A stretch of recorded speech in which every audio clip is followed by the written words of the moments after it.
প্রথমেই নমস্কার জানাই পশ্চিমবাংলা ছাত্র সমাজকে, যারা এই ডাকটা দিয়েছিলেন। আজকে এই ডাকটা যে ছাত্রদের ডাকে গোটা পশ্চিমবঙ্গবাসী, তাদের বয়সটা খারাপ ব্যাপার কিছু না, কিন্তু ছাত্র ছাত্রী, আমাদের মায়েরা, বোনেরা, কাকিমারা, দিদিরা যেভাবে রাস্তায় নেমেছেন, তাদের একটা জায়গায় খুব উপলব্ধি করলাম। 1967 সাল, 69 সাল, 72 সালে যে ছাত্র রাজনীতি ছিল, সেই দিনটা আমরা দেখতে পেলাম। মমতা বন্দ্যোপাধ্যায়, এই তৃণমূল সরকার যদিও কলেজে ছাত্র রাজনীতিটা বন্ধ করে দিয়েছে শুধু লুটে পুটে খাওয়ার জন্য, ছাত্ররা জেগে উঠেছে। আজকে কৃষকরা তাদের আলু বিক্রি করতে পারছে না, কৃষকরা জেগে উঠেছে। যারা সরকারি কর্মচারী তারা জেগে উঠেছে, তাদেরকে ধন্যবাদ জানাই যে তারাও আজকে জেগে উঠেছে। তারা ডিএ পাচ্ছেন না।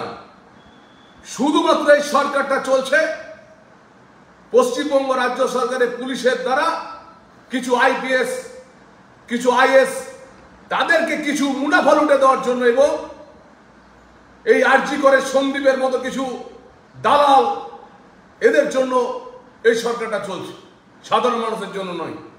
আজকে আমি স্যালুট জানাই, আমি ধন্যবাদ জানাবো, কারণ আমি নিজে 2020 সালে আমরা নবান্ন অভিযান করেছিলাম। 2022 সালে ভারতীয় জনতা পার্টিটাকে নবান্ন অভিযান হয়েছিল, কিন্তু এই যে অভিযান 1993 সালের আমরা দেখেছি, সেখানে পুলিশ গুলি চালিয়েছিল, কিন্তু দীর্ঘদিন এই আন্দোলন কখনো দেখা যায়নি। যুবকেরা হলো পুলিশের সাথে। পশ্চিমবঙ্গের পুলিশ তো প্রথমে বিরোধীদেরকে দূরছাই করে রেখে একটা ফোন পর্যন্ত ধরে না। আজকে বিষ্ণুপুর একজন মহিলাকে এইভাবে রেপ করে মার্ডার করতে ফেলে দেওয়া হয়েছে, কিন্তু পশ্চিমবাংলা পুলিশ সে পিএম রিপোর্ট এখনো পর্যন্ত ডাক্তারবাবুরা আপলোড করেনি। লজ্জা লাগছে। মমতা বন্দ্যোপাধ্যায় যেভাবে রাজ্য সরকার চলছে, তাদের একটা কথা বলে রাখি, নকশাল আন্দোলন শুরু হয়ে গেল আজ থেকে। পশ্চিমবাংলার যুবকরা লড়াই করার অধিকার পেল।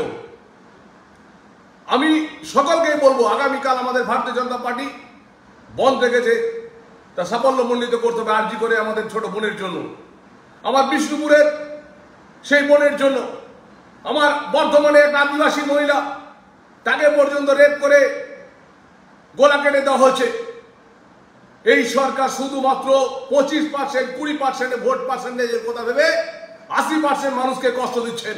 আমি কলকাতার মানুষকে ধন্যবাদ জানাই যে আজ কলকাতা জেগে উঠেছে।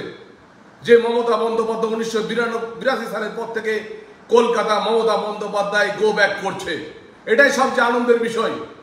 আমি নিশ্চিত করে বলতে পারি, আমি দেখতে পাচ্ছি যেভাবে বিরোধীদেরকে, শ্রমিক নেতা বলে কিছু রাখেনি, বিরোধীদেরকে মানুষ তার জবাব দিচ্ছে, কারণ বিরোধী থাকা খুব দরকার। কিন্তু মমতা বন্দ্যোপাধ্যায় বিরোধীদের জন্য একটা সর্বদলীয় বৈঠক পর্যন্ত করেননি।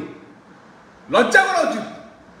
আজকে সেই মানুষ, সেই যুব সমাজ আজকে লড়াই করে দেখিয়ে দিলে, 5 ঘন্টা ধরে লড়াই করেছে। আমি তাদেরকে স্যালুট জানাই।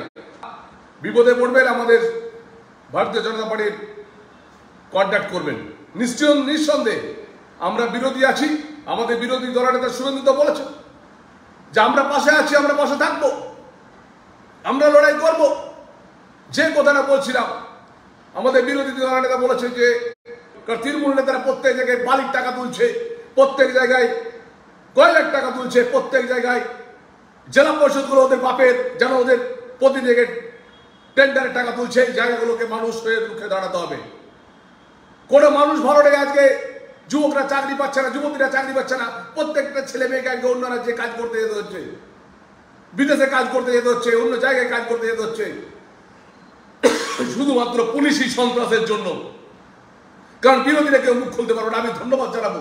আমি ঠিক সেইভাবেই আমি 3 দিন সময় দিলাম বিষ্ণুপুর পুলিশকে, যে আপনারা যেভাবে মহিলাকে বনের মধ্যে যেভাবে ঘটনা ঘটেছে, সেই ঘটনার তদন্ত করুন, নইলে বিষ্ণুপুরে একদিন আগুন জ্বলবে।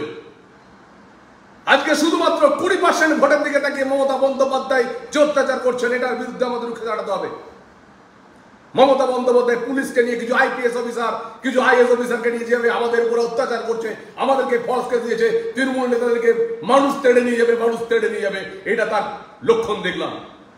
আবার বলি, ছাত্র সমাজকে ধন্যবাদ।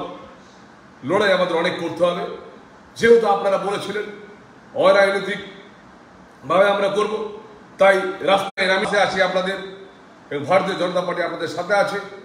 পশ্চিমবাংলার প্রত্যেকটা ঘর থেকে আজকে যুবক যুবতীদেরকে বাইরে কাজ করতে যেতে হচ্ছে, নার্সিং করার জন্য, নার্সিং ট্রেনিং নেবার জন্য আজকে তাদের অন্য রাজ্যে কাজ করতে যেতে হচ্ছে, অন্য রাজ্যে যেতে হচ্ছে।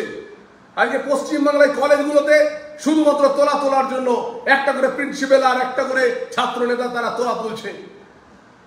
আমাদের রুখে দাঁড়াতে হবে।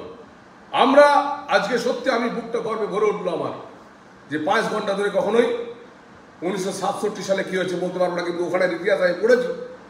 69 সালে যে ছাত্র আন্দোলন ছিল, নকশাল আন্দোলন ছিল, সেই আন্দোলন কিন্তু শুরু হলো। তাই এখনো বলবো, বিরোধীদেরকে সম্মান দেন। জেলা সদস্যদেরকে ফোন করলে ওনারা বিরোধী দলনেতাদের ফোন ধরেন না, এসপিদেরকে ফোন করলে ওরা এমপিদের ফোন ধরেন না। এটার একদিন পরিণাম ভুগতে হবে। এই যে পুলিশকে নিয়ে চলা, এই পরিণাম মমতা বন্দ্যোপাধ্যায় এবং তৃণমূল নেতাদেরকে ভুগতে হবে। মমতা বন্দ্যোপাধ্যায় হলে চলে যাবেন, কিন্তু তৃণমূল নেতারা ঘরে ঘরে থাকবেন। একদিন এমন দিন আসছে, সেই দিনটার জন্য সাবধান। গ্রামে কোনো মানুষ আপনাদেরকে পছন্দ করে না, লড়াই আপনাদের করে দেবে। কলকাতা যেভাবে পাশে থেকেছে, আর তৃণমূলকে ভয় করার কোনো কারণ নেই। আমি আবার বলি, আমাদের বিরোধী দল নেতা বলেছেন শুভেন্দুদা, সোশ্যাল বয়কট। আমরা কোনো ইলেকট্রিকের বিলের যে দাম বাড়াচ্ছে, আমরা পয়সা দেবো না। কতজনের কাটবে, আমরা একটা পাড়া দেবো না, আমরা একটা গ্রাম করে দেবো না। আমরা যদি অনেক কিছু না দিই, সরকার কি করে নেবে? আমাদের সরকারের মধ্যে রাস্তা আনার কারণ যে ওরা মেশিন চুরি করেও যে ঘটনা ঘটেছে, আমি সিবিআইকে অনুরোধ করবো, দ্রুত তদন্ত করুন। প্রতিদিন সন্দীপ ঘোষ সিবিআই অফিস যাচ্ছে, যেন মনে হচ্ছে সকালবেলা যাচ্ছে, বিকালবেলা আসছে, যেন মনে হচ্ছে চাকরি করতে যাচ্ছে, 10টা 5টা ডিউটি করতে যাচ্ছে। সেটা যেন না হয়। সন্দীপ ঘোষ কালপিটকে হেফাজতে নিয়ে জেরা করুন। ওখানে ডাক্তারদের যারা এটার সঙ্গে যুক্ত আছে, যারা করেছে, তাদেরকে হেফাজতে নিয়ে জেরা করুন। এইভাবে চলতে পারে না। সকাল 10টায় যাচ্ছে, বিকাল 5টায় ফিরে আসছে, যেন হচ্ছে সন্দীপ ঘোষ ডিউটি করছে। এখন দুর্নীতি পশ্চিমবঙ্গের সব জায়গাতেই, দুর্নীতিকে ছেড়ে দিয়ে বেশি এই দিকটা নজর দিন, যেন অন্তত তদন্তটা হয়। সেটা আমার সিবিআইকে অনুরোধ থাকলো। আমার লড়াই ছাত্র সমাজের সঙ্গে আছে, যুবকদের সঙ্গে আছে। আগামীকাল সবাই মিলে বন্ধ আমরা পালন করি এই আরজি করের বোনের জন্য। চলুন সকল মিলে এই লড়াই আমরা করি। এবং আমি আজ ধন্যবাদ জানাবো যে আজকে সবাই লড়াই করতে পেরেছেন। ভালো থাকবেন। পশ্চিমবাংলার জয় আমাদের হবেই।